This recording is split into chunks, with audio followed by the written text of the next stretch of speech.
मोहन भागवत जी मानते हैं, मोदी जी मानते हैं, वो घर में सफेद झूठ है कि नहीं? मोदी जी की भीमा अभी कुछ महीने पहले उनका इंतकाल हुआ। लोगों को जातियों में बांटता है, कोई पैदाइशी ऊंच होता है तो कोई पैदाइशी नीच हो जाता है, कोई छूत हो जाता है, कोई अछूत हो जाता है। वैसे पैर के जंघे से पैदा होता है और ये कहते हैं शूद्र पैर से पैदा होता है। आज हम बुद्ध के दर्शन को मानते हैं, बुद्ध के विचार की पूजा होती, बुद्ध की पूजा नहीं होती। इतिहासकारों ने बताया कि सोमनाथ मंदिर भी कभी बुद्ध का मंदिर था। आज भी उसके तीसरे मंजिल के नीचे बुद्ध के तमाम अवशेष छिपे हुए हैं। ये सभी कभी बौद्ध मत थे, लेकिन 11वीं शताब्दी में शंकराचार्य के नेतृत्व में इनको हिंदू मठ मंदिरों में बदला गया। साथियों, सावधान रहने की आवश्यकता है। जिस धर्म का उल्लेख करते हैं वो धर्म वही है जो आपको पाखंड का पाठ पढ़ाता है, आडंबर का पाठ पढ़ाता है, धोखे का पाठ पढ़ाता है, छल और कपट का पाठ पढ़ाता है। जिस धर्म को मोहन भागवत जी मानते हैं, मोदी जी मानते हैं, वो धर्म इंसान को इंसान नहीं मानता है, वो किसी को नीच मानता है, किसी को ऊंच मानता है। वो धर्म लोगों को जातियों में बांटता है, कोई पैदाइशी ऊंच होता है तो कोई पैदाइशी नीच हो जाता है, कोई छूत हो जाता है, कोई अछूत हो जाता है। और यही नहीं, ये धर्म वाले बच्चे तो हम ही जानते हैं, जो भी पढ़ते हैं, जो भी जानते हैं, जिनकी थोड़ी भी अकल है, बच्चों को मां पैदा करती है, बच्चों को मां पैदा करती है। यहां जितने भी लोग बैठे हैं सभी की मां ने उनको जना है। लेकिन जिस धर्म को आरएसएस मानते हैं, मोदी जी मानते हैं, वो धर्म मां से बच्चा पैदा होता ये नहीं मानते। वो कहते हैं मुंह से पैदा होता है, ब्राह्मण मुंह से पैदा होता है। तो कहते हैं क्षत्रिय भुजा से पैदा होता है। वो कहते हैं वैश्य पैर के जंघे से पैदा होता है और ये कहते हैं शूद्र पैर से पैदा होता है। ये इनका धर्म है। ये क्या है? सफेद झूठ है कि नहीं? मोदी जी की भीमा अभी कुछ महीने पहले उनका इंतकाल हुआ। यानी मोदी जी भी अपनी मां से पैदा हुए, मोहन भागवत जी भी अपनी मां से पैदा हुए। लेकिन देश की आंख में धूल झोंकने के लिए ये हमको पढ़ाते हैं ब्राह्मण ब्रह्मा के मुंह से पैदा हुआ, क्षत्रिय ब्रह्मा के बाहु से पैदा हुआ, वैश्य ब्रह्मा के जंघे से पैदा हुआ और शूद्र ब्रह्मा के पैर से पैदा हुआ। अब हमारे साइंस के लोग होंगे, साइंस के पढ़ने वाले लोग होंगे, अगर ब्रह्मा के मुंह से बच्चा पैदा हुआ तो क्या ब्रह्मा के मुंह में बच्चेदानी थी? क्या भी ब्रह्मा के मुंह से कोई पैदा ही नहीं हो सकता है। इसे साथियों, बुद्ध कह रहे थे ज्ञान क्या है? ज्ञान यही समझ है, यही समझ ही ज्ञान है।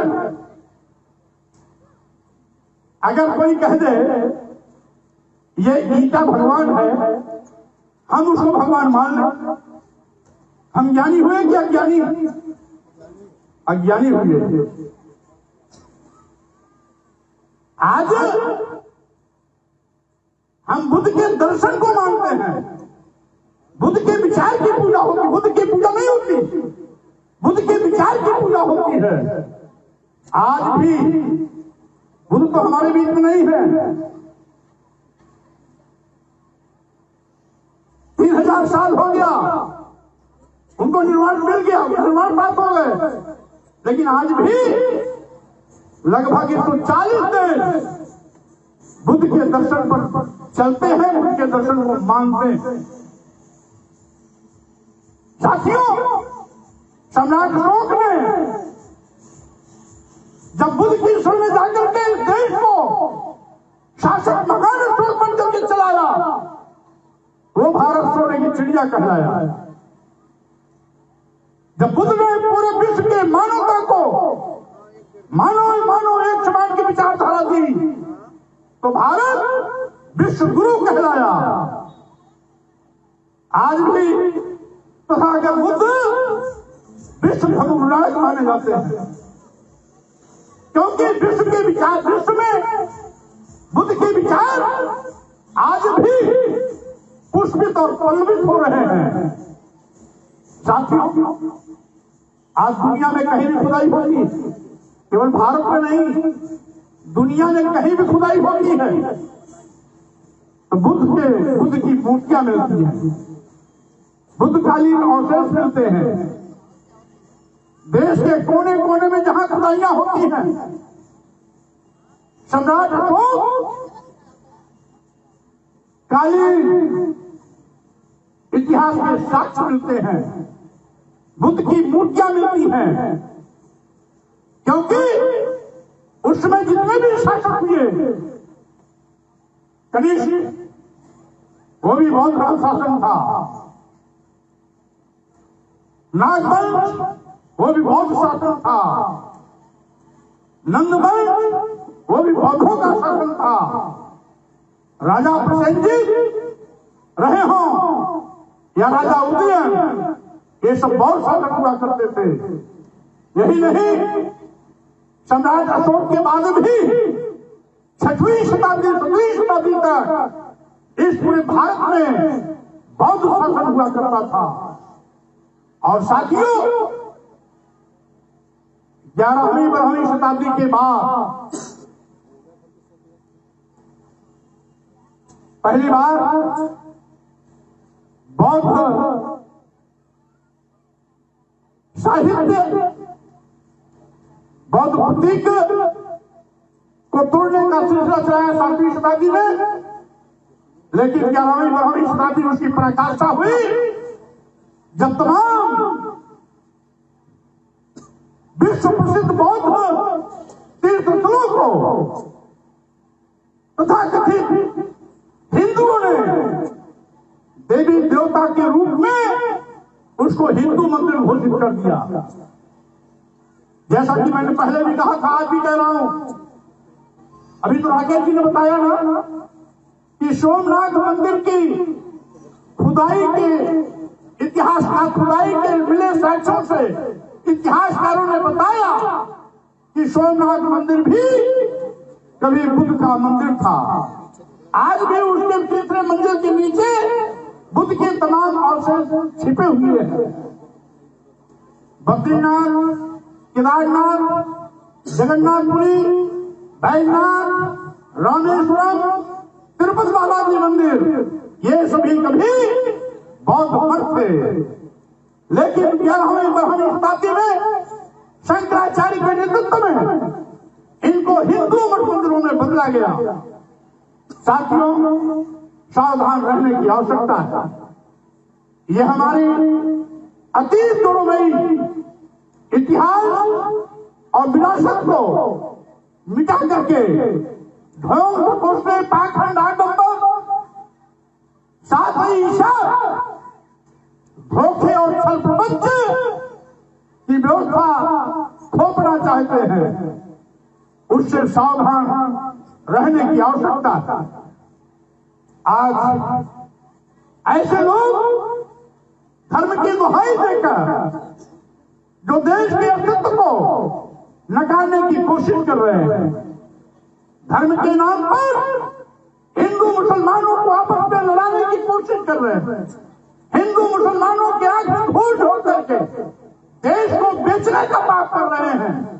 एक और तो धर्म की दुहाई देंगे, दूसरी ओर देश के बंदरगाह बेचे जा रहे हैं, एयरपोर्ट बेचे जा रहे हैं, एयर इंडिया बेचा जा रहा है, LIC बेचा जा रहा है, रेलवे स्टेशन बेचे जा रहे हैं। अरबों खरबों की जमीन हर प्रदेशों में प्रधानमंत्री जी अपने चहेते खली शाह अदानी को कौड़ियों के भाव देते जा रहे हैं। 1 रुपए एकड़, 1 रुपए प्रति एकड़ के हिसाब से उनको जमीन दी जा रही है। आपके अभी ये धर्म के ठेकेदारों को चेहरा देखो, ये धर्म के ठेकेदार केवल धोखा दे रहे हैं। ये धर्म के दुश्मन हैं, ये धर्म के ठेकेदार नहीं हैं। अगर ये धर्म के ठेकेदार धर्म के हितैषी होते तो धरीश काशी विश्वनाथ मंदिर का कभी पुनरुद्धार कराया था रानी अहिल्याबाई होलकर ने।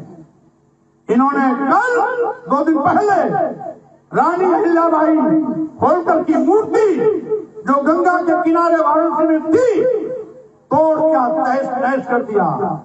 अगर ये हिंदू धर्म के ठेकेदार अगर सही मायने में हिंदू धर्म के रक्षक होते तो हिंदू धर्म का पुनरुद्धार करने वाली, काशी विश्वनाथ मंदिर का पुनरुद्धार करने वाली रानी अहिल्याबाई होलकर की मूर्ति तोड़ी नहीं जाती।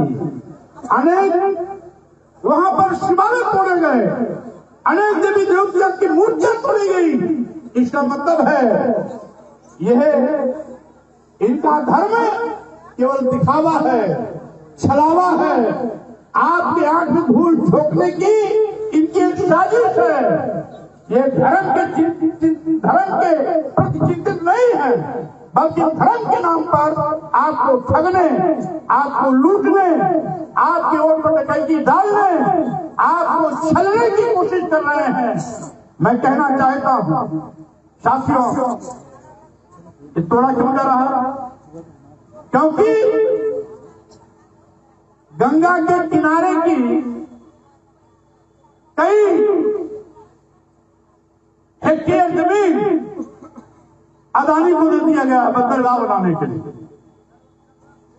क्यों तोड़ा जा रहा है? मोदी जी अपने दोस्त अदानी को खुश करने के लिए रानी अहिल्याबाई होलकर की मूर्ति तोड़ दी, अनेक शिवालय तोड़ दिया, अनेक देवी देवता की मूर्ति तोड़ दी। अब आप सोचो कि ये कितने बड़े धर्म के हितैषी हैं। हम इसलिए कह रहे हैं, ये जो कहते हैं ठीक उल्टा करते हैं। अगर इन्होंने कहा सबका साथ सबका विकास, तो जान लेना कि बारी बारी से होगा सबका विनाश। अब हो भी रहा है, हो भी रहा है। आज देश का नौजवान, देश के नौजवानों ने झूम करके कभी इनको वोट दिया था। आज उन करोड़ों नौजवानों को इन्होंने बेरोजगार बना दिया।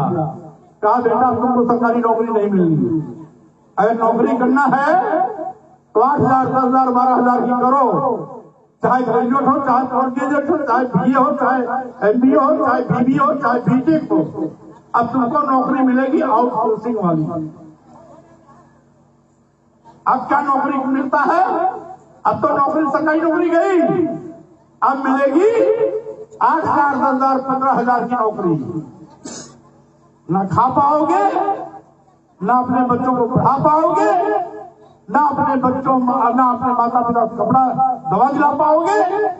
हमेशा जिस प्रकार से 5 किलो 10 किलो चावल पर जिंदगी बिताने वाले 84 करोड़ लोग गरीबी लाचारी की जिंदगी जी रहे हैं, 84 करोड़ लोग गरीबी लाचारी की जिंदगी जी रहे हैं, उसी प्रकार से देश के करोड़ों करोड़ों नौजवान भी बेरोजगारी का दर्द ठोकरे खा रहे हैं। या नौकरी मिली भी तो आउटसोर्सिंग की नौकरी के नाम पर 8,000, 10,000, 15,000 की नौकरी कर रहे हैं। कृषि प्रधान देश है, कृषि प्रधान देश में किसानों को लाभकारी मूल्य आज तक नहीं मिला। किसानों की फसल छुट्टा जानवर चढ़ के चौपट कर रहे हैं। योगी जी को फुर्सत नहीं है छुट्टा जानवर पर अंकुश लगाने के लिए। सारे किसान अपने खेतों को तार से घिरवाते हैं, यानी एक फसल का पैसा केवल तार लगाने में खर्च कर देते हैं। लेकिन सरकार तो छुट्टा जानवर पर अंकुश लगाने का फुर्सत नहीं।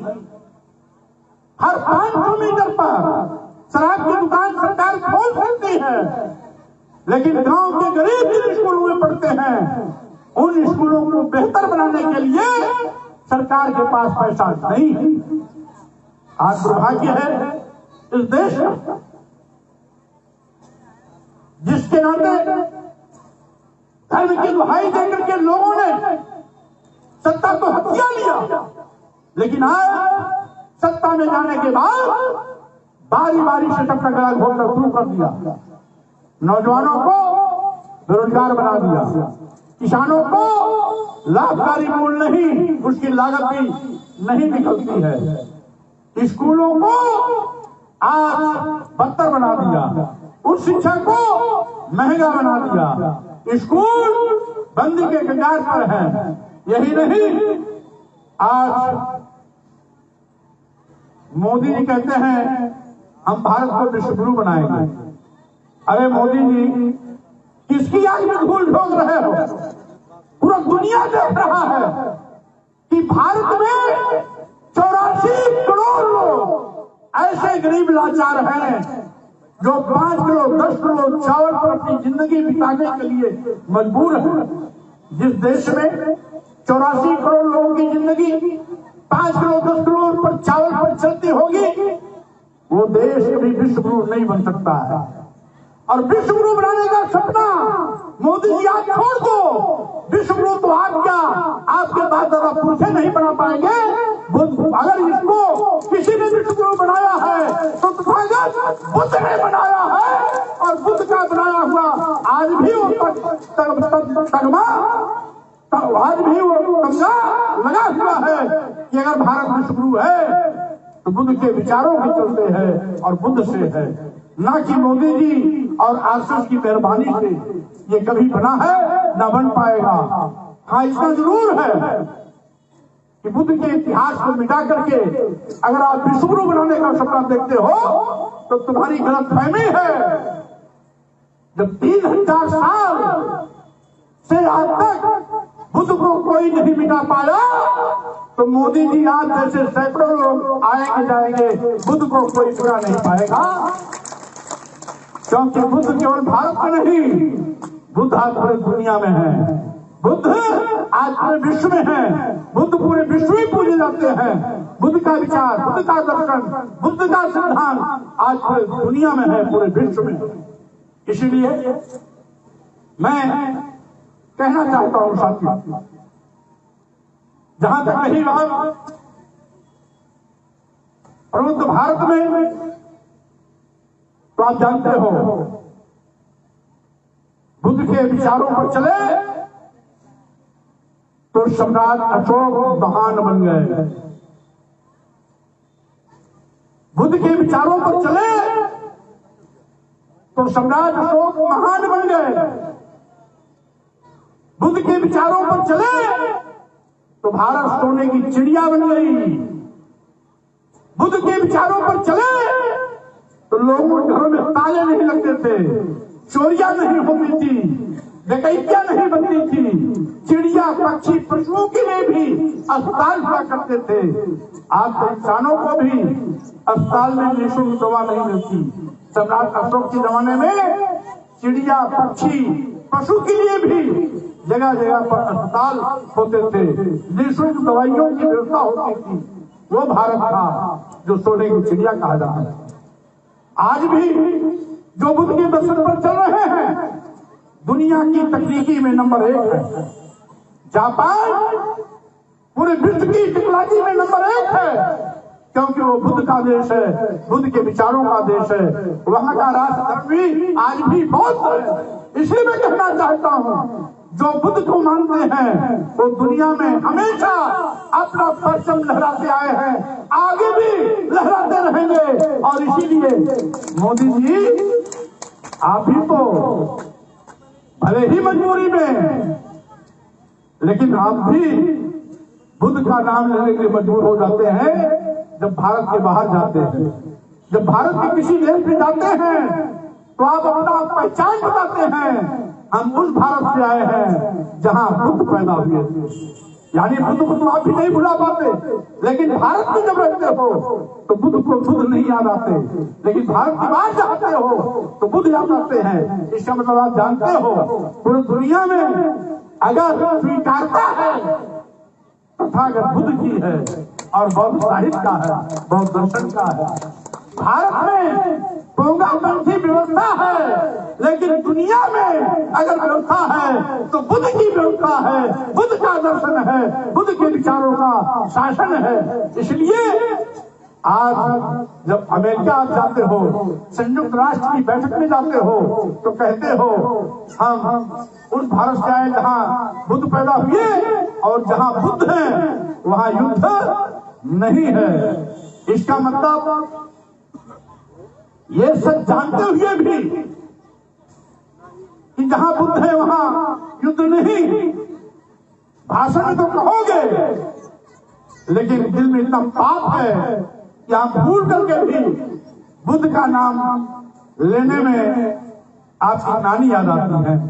ये बहुत दुर्भाग्यपूर्ण है कि जिस भारत पर पूरे विश्व को नाज है, उस भारत के प्रधानमंत्री को बुद्ध का नाम लेने से परहेज है। भारत की धरती पर बाहर तो बहुत बड़ी बड़ी बात करेंगे साथियों, बुद्ध है,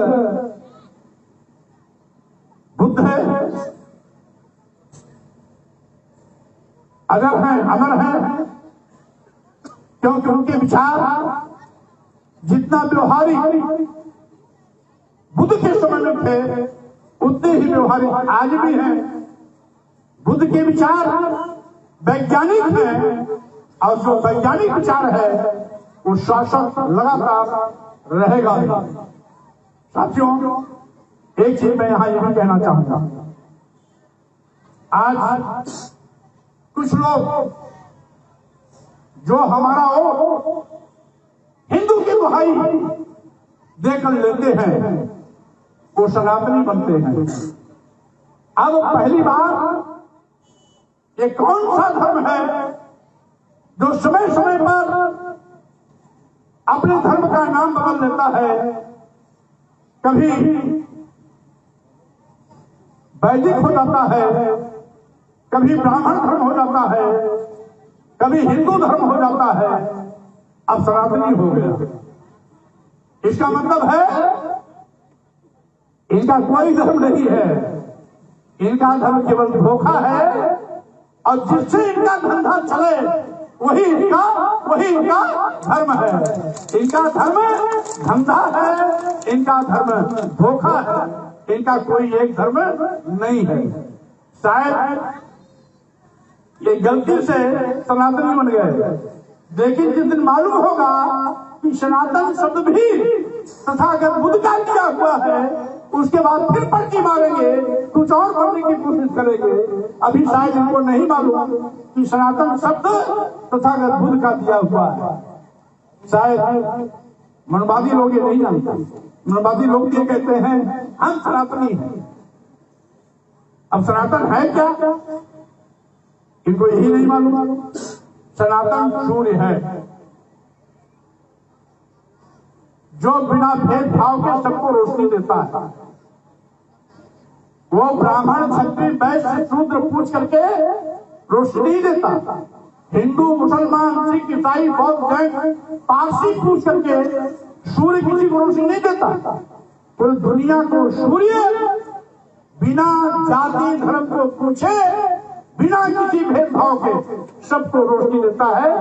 ये सनातन है। ये सनातन लाखों वर्ष पहले था, आज भी है, लाखों साल बाद भी रहेगा। आज अग्नि का काम है गर्मी देना, उष्मा देना,